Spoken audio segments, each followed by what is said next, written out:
guys, it's Brenna, the CEO and founder of the Mortgage Shop, here with my friend Patrick, who is a real estate attorney, correct? Real estate investor and attorney. Yes, he invests as well. And so we wanted to talk to you guys today about LLCs, when to close in an LLC and when to not close in an LLC and do it in your personal name, because there's benefits to both. And we wanted to go through those because we get these questions all the time. And obviously this is our opinion of previous experience and what we've seen, what I've seen with clients, what he's seen with his clients and in his own investment properties, with my own investment properties. And so we're coming to you more of experienced, I'd say, investors. But we also, want to let you know the different options you can have on your legal side. Always hire a real estate attorney that specializes in that, but also specializes in business as well. And we'll get further into that. But Patrick, let's go over basically the pros of closing in an LLC. Okay. Well, first, I'm licensed to practice in Alabama. First disclosure. The laws vary by state, so always check with an attorney in the state that you're working in. Okay.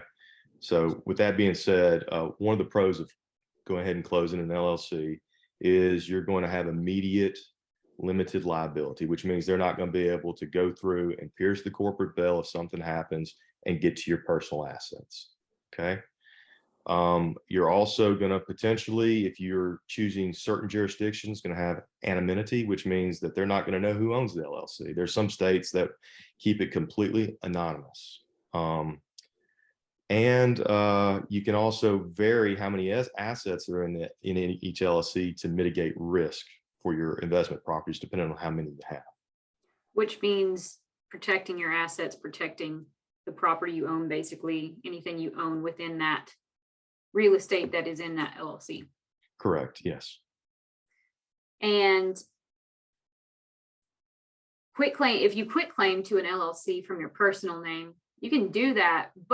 And if you guys don't know what quit claiming is, it means when you close a loan and you sign it as your name, you close and the title is in your name, and then you transfer the title over to the LLC that you own. That's known as quit claiming an LLC. If you do that, though, talk about the tax rate that could possibly go up on that. So a lot of people, what they do is they say, well, I'll just quit claim it. They quit claim it over. Well, that immediately triggers the county, most counties where you're in, to do a reevaluation of how much that property's worth, because now they're seeing it's got a whole new sale value on it and saying, well, now it was worth, let's just say you bought the property for $1 million, so they valued it at $1 million. Well, rates have gone up in the past 6 months since you quit claimed it over, which is the world we've been living in lately. Now it's worth 1.5. So now you're paying property taxes on 1.5, whatever that jurisdiction's property taxes is on that, versus 1. And that can make a huge difference to your bottom line as an investor. So if you go ahead and close an LLC, you're locked in at that valuation, and then they'll come and reassess it yearly or every 2 years or 5 years or whatever that jurisdiction does. And talk about, like, if you don't close in an LLC, then you switch it to an LLC and then you get possibly filed suit against. So explain that as opposed to closing in an LLC traditionally. Right. So what happens traditionally is, oh, I'm going to quit claim it to an LLC. Well, they go ahead and close, they get it rented, whether it's a long-term or a short-term or an industrial or whatever. And they say, okay, well, and I'm gonna get it done. And they put it in the stack and they forget about it. Somebody slips and falls, something happens. Oh, I need to move that to the LLC. Well, it's too late.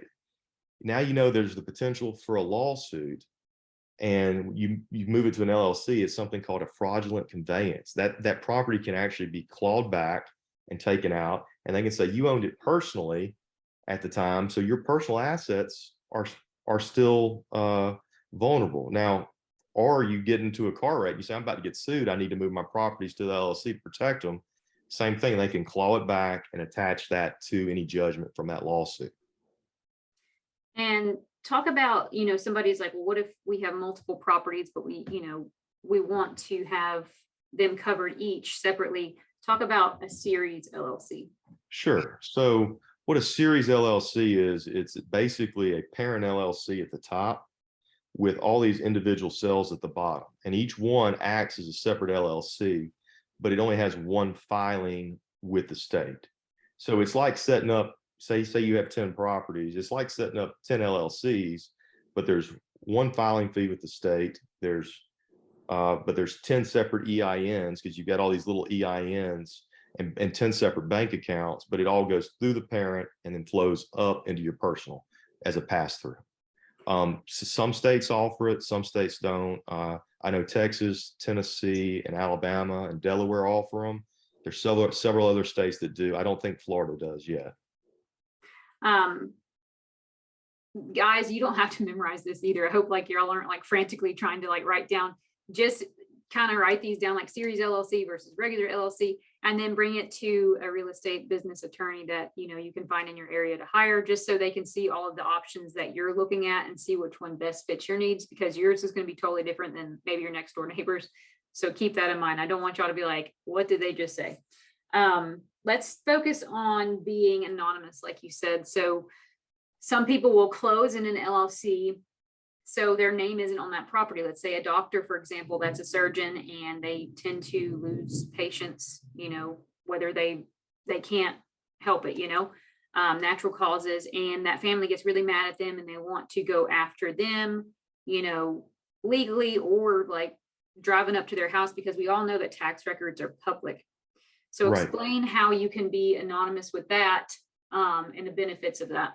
So there's some jurisdictions, I know Wyoming, for instance, that keeps your name completely out of it. The only thing that they can find out is the registered agent. So in those so you would close in a Wyoming LLC, for example, and that would be the only filing with the state is that here's the registered agent. There's that they don't share who the owners are at all. So that's the only way to do it, is to find a state that allows it to be completely anonymous. I've actually had this issue pop up in a different type of case. It involved RVs going to football games, and they were creating all these LLCs for the RVs to be held in as more of a tax avoidance purpose. But the only way that the Department of Revenue for each of these states could find out who they were was to go up and actually talk to the people at the games, because they weren't able to find out from the state of Wyoming. So they actually were finding out who they were from going up to talking at the games, getting their tag, seeing where this tag was registered to in Wyoming, and having to put stuff together and do some real investigative work instead of just clicking on a button. Oh, that's creepy. So basically you register like that, guys. I didn't know this before I talked to him. I didn't know. So you can go online to Wyoming or whatever to create that holding company. And let's say then you're going to buy a property in Florida, then that holding company can be the one that creates that LLC. Correct. To close in Florida. And then that way you really don't have anybody knowing your personal business. I know a lot of famous people do this because they don't want to look up the tax card and see where Drew Brees invests. And so I don't know about his personal finances, but I know a lot of them do this kind of thing so they can stay anonymous, and not all of the media will not be at these properties trying to see what's going on there. Correct. Yes. Let's talk about, I get a lot of people who, you know, say, you know, you can close in an LLC or you can do an umbrella policy, which for me, an umbrella policy is fine if you don't have much to lose.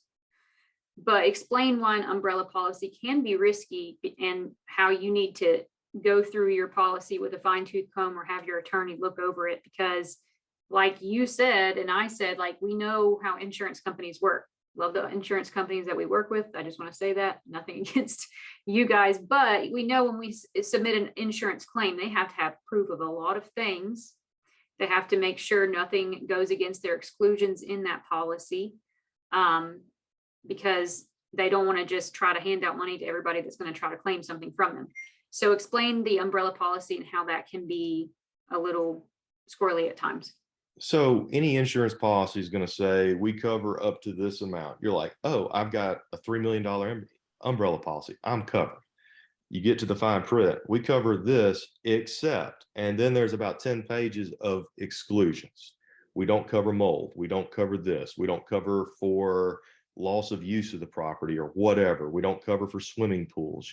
And it just keeps going down and down because they know these are the most likely lawsuits and they've seen it over and over again, and they exclude them or they limit their liability for them in the policy. And they're not liable for anything other than what's actually written in the policy that they have, that you paid for. So So potentially, like you could think that you're covered, and it's, when you have an umbrella policy over, God knows, your primary residence, which would be really bad, and some investment properties together, they could come after you for that because it's not included in that umbrella policy. right. So for example, I had a case that went on for 4 years because of the pandemic. But this gentleman had been collecting long-term rentals in Alabama for 30 years, 40 years. He had 300 single-family homes and a 250 unit apartment complex. And they were all in his personal name. And he had them all in his personal name because it made it where he didn't have to hire that attorney to go evict somebody. Saved him a little bit of money. Well, he got sued for mold in one of them. Well, there's an exclusion. So now not all of his business, all of his properties now could have been lost in a lawsuit because they're all owned by him personally. And it was an exclusion on his insurance, and he had insurance for every single property, but he was not covered. So Yeah.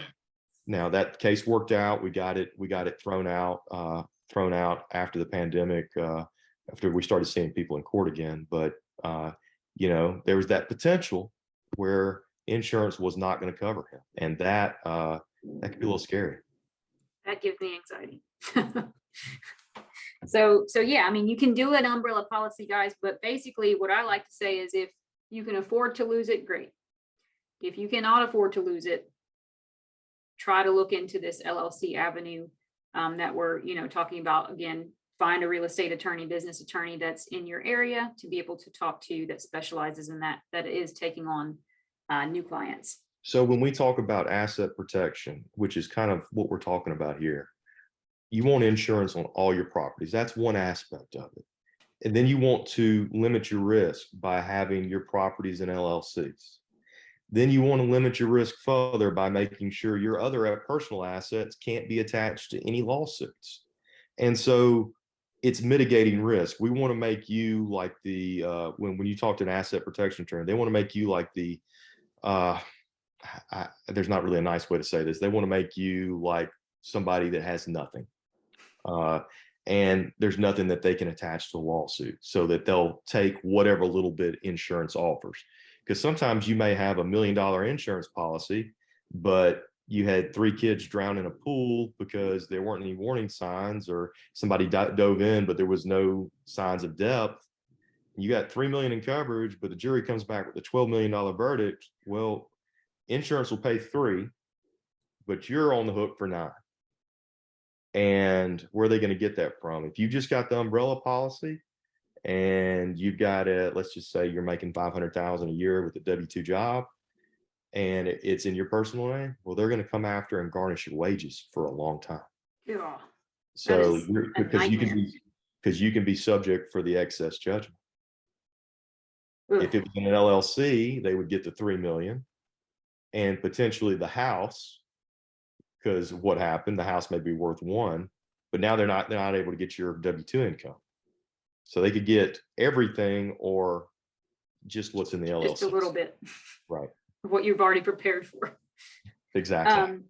Talk about so a lot of people will be like, I live in, let's give California, for example, because their laws are a lot different than a lot of places. So let's say, should they get the LLC in that state in California? What if they're buying here in the Smoky Mountains? Should they get the LLC in that California or the state that they are purchasing the property? Because I know I always say check the laws, but obviously I'm not an attorney, so I would never advise somebody where to do it because I don't know the laws per each state. Right. So the laws vary by jurisdiction. In Alabama and a lot of the more conservative states, all they can get is something called a charging order. Say you get in a car wreck, they have a judgment for $20 million against you, and all they can do is and all of your assets in an LLC, they're making money. They get something called a charging order, which means you take money out of the LLC they can get the money that's come out of the LLC if they're quick enough to get it. But they have to try and garnish it each time. Versus in some states that are a little more liberal, I'm not going to call them out, they can actually potentially be able to claw the property and the income producing assets out of the LLC, do more than a charging order. So you want to contact an attorney, see what the rules are in that state, because every state is different. Okay, there's no uniform rules. We have 50 states and we have 50 different set of rules. So but if you have a Wyoming LLC or an Alabama LLC with property in California, they got to follow the laws of the state that the LLC is incorporated filed in. Yeah. Okay. So they can't claw it back. This is why I tell you guys, like, be educated buyers. Like, don't just fly off the handle and say, I'm going to start investing. Well, that's great. Spend that 1 hour with your real estate attorney talking about this, because that 1 hour could possibly save you years in court, right? Money that you don't have. To get this stuff done is, it sounds expensive.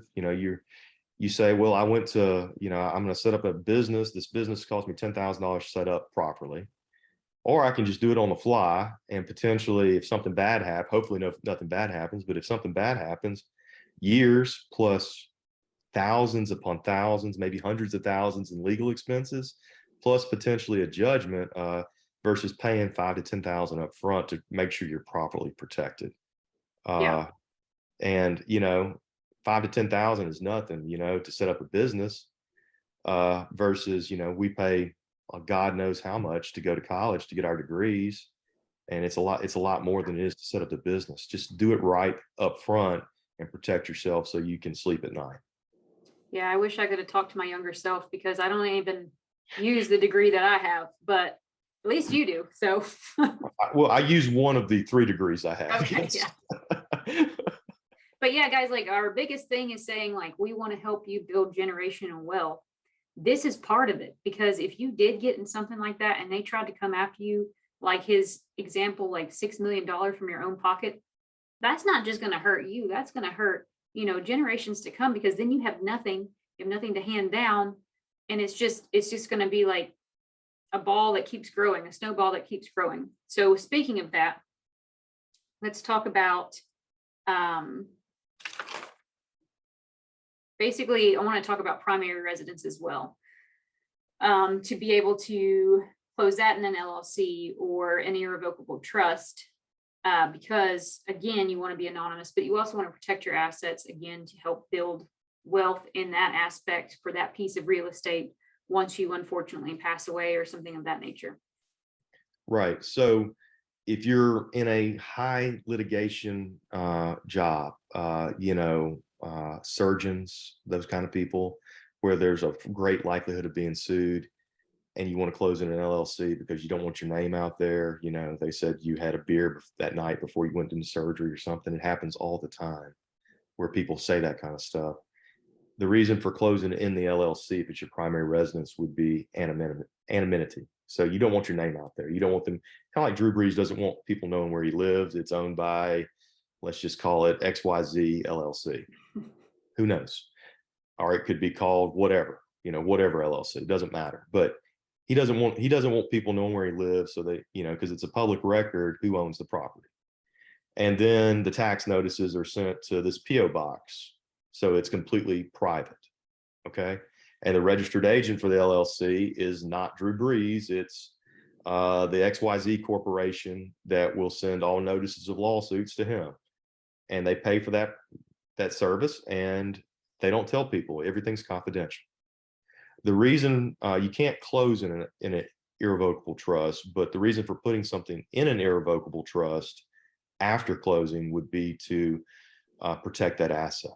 So for example, if you're in a high litigation job, or you are one of these talking heads that slanders people on TV now, and you get sued a lot, well, that might be a good thing to do, because then that asset cannot be reached in a lawsuit. It also is an estate planning tool, which means that we can say who that asset goes to, and it's actually taken out of your probate estate and not subject to your estate value limit. So it's And people also an think that estate planning tool. once you're done with it, like you can't change anything about it, but you can actually change beneficiaries in You an can irrevocable trust. you can reserve the right to change it if it's Yeah. done that way. And you can reserve the right to change the trustee, but the trustee cannot be you. So you lose control over a lot of things. So you have to be very careful about doing it. It's kind of like a lot of people, once they get 65 with their primary, they start thinking about Medicaid and nursing homes. They'll go ahead and reserve a life estate and then move the future estate to their kids. Well, you got to get your kids permission to sell the property now, because you don't own the entire estate. When you own the entire estate, it's something called fee simple. We own it in fee simple. That's the legal term. When we split it up, the fee simple estate splits into the life estate and the future estate. So that's another estate planning tool but there is a look back for Medicaid purposes on all of this of 7 years in Alabama, and that'll vary by state. And then talk about, we have the revocable land trust, which if you plan on selling your property, you might want to do that option and explain that option as opposed to the irrevocable trust. Well, so what you're doing with that is you're banking on keeping it anonymous. People, it's for example, it could be like you own a property in Panama City Beach that's on, let's just call it Tuna Avenue. So it's the Tuna Avenue Land Trust. It's what it's called. The document that's filed says, okay, the person to contact is here, but it could be your attorney who then is the initial trustee, and then he moves it over to you. And that nothing is filed with the probate court besides the deed that says it's the Tuna Land Trust that owns it. And then the Tuna Land Trust, you can completely change it. You can say who all the income comes to from that property. It can go to a LLC, and you can protect yourself a little bit. But it's basically you're banking on it being anonymous, but you keep control. So if you're looking for control, that's a way to keep control. Okay. So but now you're let's also go. not going to be subject. I'm sorry. You're also not going to be subject to the revaluation of the property because it's looked at as an estate planning tool. Yes, that's the point I wanted you to make. So let's go over the conventional loans. So I don't want this to scare people away from doing conventional loans because they are pretty much the best terms that you're going to get. And if there are similar terms to commercial loans, then maybe do the commercial loan. But let's say, as of right now, the 30-year amortized loan is probably your safe bet. If you're just starting out with this, there are benefits to closing in your personal name and getting that to be able to hold that. So if you want to go through that, Patrick, I know. Sure. I'm gonna put my real estate investor hat on. I love conventional loans because you're gonna get the best rates. So from a bottom line business perspective, it's where I want to be. Now I'm buying it as an investment property. I have to make sure that I'm diligent and I go ahead and quit claim it over to my LLC to get the limited liability protection. Do it the next day. Don't wait. Don't get the tenants in there and then all of a sudden something happens, because that's where you get in trouble. You've got to be diligent. But if you're diligent, it's a great way to do it and go ahead and get it done. Yeah, because I think the point, I know we're going to have questions like, well, what if we quit claim it right after it's when something happens and somebody claims something when it's in your personal name versus you've already quit claimed it to that LLC. It's in that LLC when they make that claim. Right. So if, say you bought the property on January 1st, quit claimed it on January 2nd, first short-term tenant gets in there on January 5th, your property's already set up, everything's properly run, you've got your EIN, you've got everything going the way it's supposed to go, and they slip and fall or something happens in the property, well, the owner of the property at the time the incident happened is the one that they can sue. Okay. So you got to have your insurance properly set up to where they know that it's the LLC that owns it and that the LLC is covered. You need to make sure that the property taxes are going to the LLC, not to you. Everything's properly done, but it's who owns it at the time the incident happened. that's going to be the issue. Okay. And who gets sued. And it's kind of for people, if you haven't, let's just take real estate out of it. It's just the same, let's say your primary residence, or the fires that happened here a few months ago, once your house floods and you don't have flood insurance and it's already flooded, then you go and say, I want flood insurance. It's not going to cover something that's already flooded. Right. Fire. And I know people have tried to do it, which good for them for at least trying. But if a fire already happens and the next day you want to extend your fire policy and increase it, it's not going to, you can increase it from that day forward, but it's not going to cover what has already happened. Yeah. And it works same for car wrecks too. I actually had a client that came to see me. This was back 5-6 years ago, and she had contacted her agent, and she said, I want to up my insurance. And she wanted to up it to a $250-$500 policy. Well, and it was going to be effective May 1st. Well, she got in an accident April 29th. The agreement was she's going to start paying more May 1st. Ugh. And the truck driver didn't know he'd hit her because he's an 18-wheeler, and he just was like, oh, the wind hit me, whatever. And it caused her to go into the ditch, have some major injuries.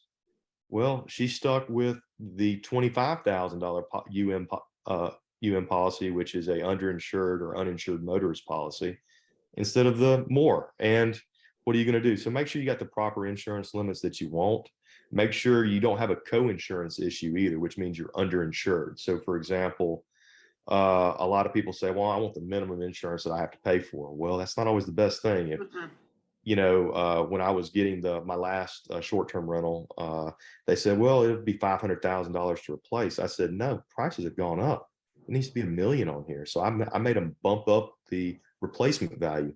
Always get replacement cost insurance, because then they're on the hook for replacing the entire property, instead of what they like to sell you is the stuff where they go ahead and depreciate this property and say, well, it's depreciated this amount. Your check is for 40% of what the damage is. That's what they like to do. So make sure you get replacement costs too. I think that's like all I have with the LLCs. Thank you so much for joining me for this video. I do want to preface, you are not for personal hire as of right now, correct? I just don't want everybody trying to bombard you. Well, I'm only licensed to practice in the state of Alabama. I mainly focus on real estate. But if somebody contacts me, I'll be happy to answer their questions. But most of the time, I pick and choose what I want to do. I'm very selective, but I am not for personal hire just for anything out there. But if you have questions, I'm happy to answer questions. Most times people just have questions, but you really need to talk to attorneys in your state that you're investing in. You need to talk to your CPA, and you need to talk to your mortgage broker. So you need to get your team together. If you're getting a commercial loan, talk to your banker, make sure what you're doing. And I would say you want attorneys in the actual, as close to the jurisdiction as you can get. So I guess if you're up in the Smokies, you probably want to be up in Knoxville, maybe, I think's closest, or Chattanooga would be your two biggest cities to find a good attorney. Probably not all the way out to Memphis. That may be a little too far. But if you're down in the Panhandle, you're going to want to be finding attorneys probably in Mobile if you're in Gulf Shores, or over in I guess Panama City Beach or Destin would be great for attorneys as well. Yeah, they're packed. But you want to pick somebody local that knows the local jurisdiction, local laws, because they're going to be the best bet for you. And I do want to say, since you said CPA, I'm going to do a different video on a CPA at a different time that does specialize in real estate, but do not just go out and hire a CPA. They have to know what they're doing with real estate, because it could screw you over on your tax returns if you're trying to get more properties. If your goal is to expand as quickly as possible and they file it wrong, because there's different ways that they can file it per what you need and what you're going to accomplish, then that can screw you over effectively for that full year until you can find another CPA for the next year to actually file and know what they are doing with real estate. So not just a CPA, but a CPA that knows and specializes in real estate. And for those new real estate investors out there, when I first got started, the first thing I did was try to set up a team. I didn't look for an attorney. I'm an attorney, but I found a good CPA, found a good banker. I made contacts in that area. I found good contractors. you got to have the entire team because it takes a village. It really does. It's not just, oh, I can go buy this property and do whatever. If you're doing long terms, you need a good property manager unless you're going to manage yourself. It's a lot of work, but it's worth it in the end if you get your teams and your processes set up right. And you're less likely to quit and get out of this as opposed to be successful like Yes. Patrick and many of my clients, and move forward and make your money make you money, basically. So with that, thank you guys so much for watching. Thank you, Patrick, for joining me, and I will see you guys soon.